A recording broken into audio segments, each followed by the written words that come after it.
Hi, and welcome to the Digital Arts Show once again. I'm your host, Jim Suriani, your host with the most. And this show is part of the Digital Arts Festival that is produced by Center Stage Theater of Santa Barbara, California. The Digital Arts Festival shows stream nightly at 7 p.m. And you can find out more on the Center Stage website, centerstagetheater.org. And just click on the blog tab on the homepage there. Again, that's centerstagetheater.org, and click on the blog tab. The purpose of the Digital Arts Festival is to create an outlet for artists of all kinds to share their work. Because of the shutdown and the quarantine, many artists and performers suddenly found themselves with no way to perform or to show their work, and in many cases, sadly, some work may never be seen by the public because of the shutdown. So in an effort to find some sort of a workaround, if you will, the Digital Arts Festival was created to help artists and performers connect with their audiences virtually. And we're very thankful to Center Stage for setting up this opportunity. We will have dance, theater, music, film, visual arts, poetry, storytelling, and much more during the festival. And again, you can learn more on the Center Stage website, centerstagetheater.org, and click on the blog tab, and that will take you to the Digital Arts Festival page on the blog there. So today's guests are Leo Cabranes and Josean Ortiz. Leo is an award-winning scholar, playwright, and poet. He is professor of Intercultural and Performance Studies at UCSB, at the Departments of Theater and Dance and Spanish and Portuguese. Josean is the artistic director of the Latinex Performance Ensemble in New York City, and he's right in the middle of the whole quarantine situation there. Welcome to the show, Leo and Josean. It's wonderful to have you both with us today. Hi, thank you. Hi, hola. Thanks. Hola, thanks for joining us. So, let me ask you right off the bat then, can you each tell us a little bit of your backgrounds? Well, I am teaching at UCSB, as you just said. I'm a scholar of performance and intercultural history, both in the Spanish and Portuguese department and the theater and dance department. And I'm also a playwright and a poet. And I have been working for a long time with my dear friend, brother Josean Ortiz, which, by the way, he's also an award-winning theater maker. And this project, in a way, is just a continuation of a very long and fruitful collaboration that now is being translated to a new media, to a new way of doing things. And so we are all adjusting and learning and finding out new audiences and new venues for our communication, because after all, theater is primarily a form of communication, of encounter. And in these times of distancing, theater is still working very hard to keep people together through different channels of gathering and relation. Exactly. And Josean, you are based in New York City. How is it going there for you right now? It's been a hard time for us here. As all of you know, we are in the middle of the pandemic.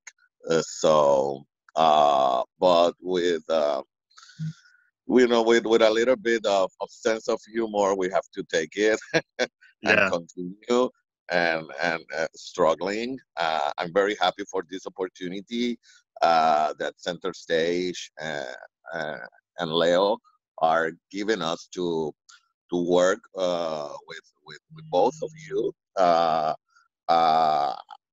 For me, as a Puerto Rican actor, director, a producer, playwright, and cultural manager, it's been an honor it's been an honor for me of have the chance to working with Leo through, I think, that more than 25 years now, probably 30 years now. Wow, 25 years. Yes. Lifetime. It's a long time friendship first and most important, and professional collaboration.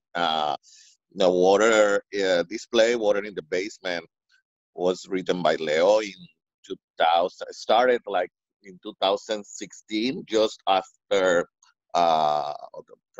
Trump won the election, and in April of 2017, we did a stage reading first, and then the world premiere here in New York as part of the Hispanic Federation Queer Latinex Festival, Fuerza Fest. Wow. Wow, that's amazing. And I understand for the Digital Arts Festival, you are doing a reading. Will it be of this play? And how did you come together to work on this project? Well, it all started with an invitation that Center Stage sent to many of us a few weeks ago, asking for the possibility of producing some of our artwork through this new venue of online Zooming art. Yes. And I responded by sending this text, Water in the Basement, because it's a work that Josean and I have done together already a few times. And also I think it's very important for California, since it's dealing with issues of immigration, undocumented immigrants, and the new approaches that unfortunately our government has developed to stop people at the border and criminalize the existence of the people that are already here. This also belongs to a series of plays I have been writing, and usually what happens, Josean can add to that when he has a chance. I mean, that usually what happens that Josean and I, we are talking and we are thinking about what we need a play about, because things are happening and we want to connect with the audiences as soon as possible. So it was evident that after the Trump election, things were going to change and that we needed to get ready to react to those things. So it started with this play. There are other plays attached to the project, because I think it's basically what we are trying to generate is not only work that showcases Latino and Hispanic talent and provides them with the visibility in the middle of the crisis, but also addressing issues of actuality, of contemporary politics, and trying to build up a conversation around them. So in many ways, I mean, my muse is Josean. I mean, he asks me things and questions, and then he incites me to do things, and then we build it together, and we change our minds constantly, and sooner or later the things take shape and we start moving them. Nice. And now the title of the play is Water in the Basement? Yes. Yes. And now you mentioned it briefly, but has the show been done, has it been fully produced, or have you done stage readings in other venues? And have you done it digitally before, or will this be the first time? This will be the first time that we're doing digitally digitally. And first we did a stage reading and then a full production. Yeah, and actually, since probably the last months of last year, we were like trying to put the play together. So this is a chance to continue with the project and see what comes after this. And for me, it's very exciting to have the chance to collaborate with Center Stage.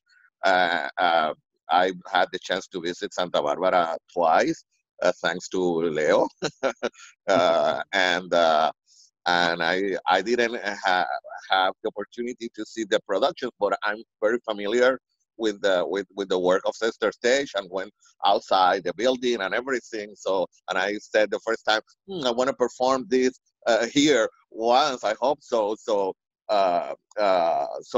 let's see what comes after this. I think that the possibility of collaboration between our organizations is very important, and have the chance also to have performers in Massachusetts, one of them, the other in Los Angeles, and me here in New York. So give us a sense of probably unity, even that we are in different parts of the country. Right. And this is very important for us as Latino Puerto Rican, because the three of us in the cast are Puerto Rican too, performers. Right. Yeah, and as you know, Puerto Rico have been going through so many difficult times since the hurricane, then the earthquakes, and now the corona crisis. So in a way, we are well trained to improvise and adjust to this kind of event, and we're trying to build on that experience and see how we can share our work through it. Right. So then, Leo, so Josean, you play one of the characters, and then Leo, are you also in the show as well? I'm basically just reading the stage directions and, of course, organizing the stage reading, but I'm not the performer. We have added, maybe Josean, you want to expand on this, the actors actually that are participating in this particular production. Yes, we have Alejandro Santos, which is a young actor, but with a lot of experience in Puerto Rico because he started since he was like 4 years old in professional productions, theater productions in Puerto Rico. He's right now based in Los Angeles. Probably Alejandro have like, I think that 19 or 20 years old right now. And that he's studying at the LA Film Institute. So he's a film student there. And the other actor is Esteban Alicea. He's based in Massachusetts, and Esteban is part of a very well-known theater-related family in Puerto Rico. His mother is one of our I think one of our first actresses in Puerto Rico, Ginny Montalvo. She's retired right now, and he have a lot of experience also in theater. And I'm doing the third character, which is a blessing because when you have the chance to work with a playwright, and that playwright wrote a character specifically for you as a performer, so that's something that I think that not all the people have the chance to experiment. So for me, it's always a pleasure to work with Leo and try to put in action and in emotion what he conceived. Right. And what a wonderful experience to be able to originate a role, because nobody else will have done this part before. It's not like, like Hamlet, a million people have performed Hamlet, but you get to be the first person to do this role. And that's what a great opportunity. So tell us, for both of you, tell us a little bit about your creative process in terms of this project, but also your usual writing process. Well, let me say, first of all, this play started as a reaction to the last election. And the question I was trying to address was, okay, what will happen if everything that's being said now goes out of control? So to a certain extent, Water in the Basement is a hypothetical play. I'm exploring the possibility of how things will turn wrong if certain people take too seriously this idea of confronting and addressing the immigrant as an enemy. And what will happen if some people decide, we are not going to wait for anybody. We're going to start, doing this work by ourselves. So right. Water in the Basement is the story of three characters that by chance find themselves in the hands of a group of vigilantes that have made the decision of taking the law in their own hands. As you can see, that's a very reaction to a very contemporary issue. But usually my process is, what I want to be sure that my plays do most of the time is to showcase Latino characters, add to the diversity of characters that are available for Hispanic actors out there, and also to find a right balance between confronting the political situation, but also creating a play in which characters are also dealing with dramatic situations that will be still interesting once the news change or the situation changes. So that's a very difficult balance, and that's why working with actors like Josean, that has so much experience doing theater, allows for that conversation that is constantly revising and upgrading the work and keeping it current, but also long-lasting. Right, long-lasting. And then, so tell us then about the rehearsal process. How has it been rehearsing this reading under these new conditions. It must be a very unique situation, I'm sure. What do you think, Josean? Well, it's something new, but it's good, and so we've been rehearsing like 3 times now, I think. Yes. So. And yes, yesterday night we have our last rehearsal, and was like almost 4 hours, I think. But it had the you know the I almost said the word in English. I don't know if rigor. But how do you say that, Leo? You mean it was rigorous and committed? Serious work, and committed, like all rehearsals supposed to be. So we are enjoying the experience, and also having the chance to see each of us, each other, so give us like a warm hug to be working together again for most of us, and with Alejandro, that probably is the person that is the new in the group with most of us. So it's been an amazing experience to discover his youthness. He's very fresh as an actor, and we collaborate each other, giving us each other input, direction. Yeah. So it's been a very enjoyable process. I would like to add to that, of course, that there is also the process of adapting a play that in the original version is very physical and very much tied to a specific space, a basement, that is narrow and dark and small. And now we have to translate it to the screen with rectangles of people talking to each other and not being even in the same space.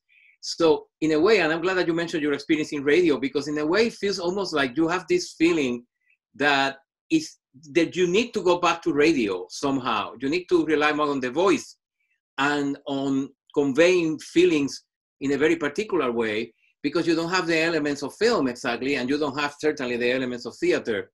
So it's a great school to learn new things, but it's also very demanding, because you're constantly trying to define how far you can go, how much you have to keep together, and how much you have to basically give up in order to be sure that the play works in that particular setting. And that has been a lot of fun, but it's also a lot of work. And probably the most difficult things I can say for me is how during the play, how to communicate with the other actors, taking in consideration that we are like very close up mode, and keep also probably our expressions like low. It's like working for like a workshop of working for the camera also at the same time. So it's something new. So it sounds like you're having to adjust a theater piece to being like in constant close-up, in film, constant close-up, as opposed to even in film, the camera might pull back or pull close or whatever. But in this situation, you're all in a close-up the entire time. So that must be a particular kind of challenge as well. Yeah, and there's no editing. It's a long take. Yes. With people on the screen that are not together and not exactly looking at each other in the same way. So I think that the more you accept what the media is, what you can do there, as opposed to try to reproduce what you were doing in other media before, the more the form starts making sense to you and creating its own dynamic. But it's a process of learning and adjustment that takes time. And we are barely beginning to experiment with it. Wow. Well, that's amazing. And are you working, either one of you, on other new projects during the shutdown, either together or separately? Well, yes. Leo wrote for me and a short play, a short monologue that will be I will be presenting at the Fuerza Fest of Queer Latino festival of Hispanic Federation in New York that they decided to do it this year virtual. So it's gonna be in during the month, during next month. So right after we finish with Water in the Basement, I have to shave my beard and transform myself into La Nenén.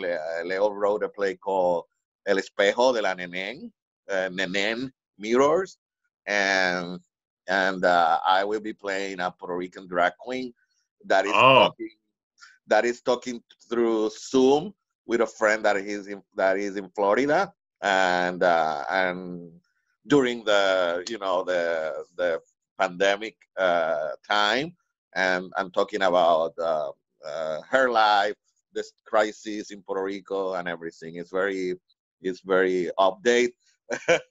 Yeah, very current. And it's an interesting piece also. I don't know if Leo wants to say something more about it. Well, I will keep the mystery, because there is a secret to it somehow. Yeah. But it's actually that piece I was able to write it because I had the luck of being in a theater department, and one of our most important venues is called Launchpad, which is directed by Risa Brainy. Yes. And Risa, as usual, immediately finds creative ways of dealing with things. And she decided to ask all the people that have been involved with Launchpad in the past to write a short piece for a festival called Alone Together. Oh, cool. As part of that, I observed some stage readings that she directed online, and that's how I started learning which was the potential of the venue. And then these plays are written directly for people that are talking using Zoom or using the computer. So they are not adaptations of previous plays, but actually emerging from the media itself. And I cannot tell you what my play is about because it's supposed to remain a secret until we all put them together. But it has been a great opportunity to learn something new and also produce some work for our students and our directors at UCSB. Out of that experience, I came with the idea for Nenen's Mirror, which is already directly, created to work online. Created specifically to be online. Yeah, completely. Absolutely conceptualized as a moment of experience taking place online in front of a computer. Oh, wow. And when will that go up, do you think? It will be during the weekend of May 15, 16, and 17 here in New York through Hispanic Federation. I don't have the details of the broadcast or thing, but I know that we will be announcing that soon. I was going to produce another play. They decided to postpone the festival itself for October, but because of the funds that the organization have specifically for this fiscal year, they needed to use it. So they decided to do this year then two Fuerza Fest, one virtual here and now in May, and then the festival, per se in October. So this was something that they decided last week. So we had to. We are working fast to put this together. Yeah. Yes. Oh, wow. Well, that sounds amazing, and I wish we could talk more. I would love to learn more about what you're both doing, but unfortunately, we're just about out of time. But before we go, do you have any websites or social media handles that you want to give out to the public? Latinex Performance Ensemble. You can look for us on Facebook. So go to Facebook and look for Latinex Performance Ensemble, and there will be all the information about our work. Awesome. You can find me at UCSB, theater and dance webpage. But I want to thank Center Stage for this opportunity and for keeping us together at a moment when we were feeling far from each other in the middle of a crisis. Center Stage gave me one of my first opportunities when I arrived to California many years ago, and I'm so happy to be part of it and to be able to express my gratitude to one of the most important institutions in town, Center Stage. Nice. Well, and yes, we definitely have to thank Center Stage for for producing this Digital Arts Festival. And to learn more about Center Stage, you can go to their website, centerstagetheater.org, and click on the blog tab to see the Digital Arts Festival on the blog. Again, that's centerstagetheater.org to learn more about Center Stage. And thank you all for watching. And Leo and Josean, it was wonderful speaking with both of you, and continued success in both of your in your work. Stay safe. Thank you. Thank you. Yes, and stay safe, everybody, and thanks for watching. Bye-bye for now.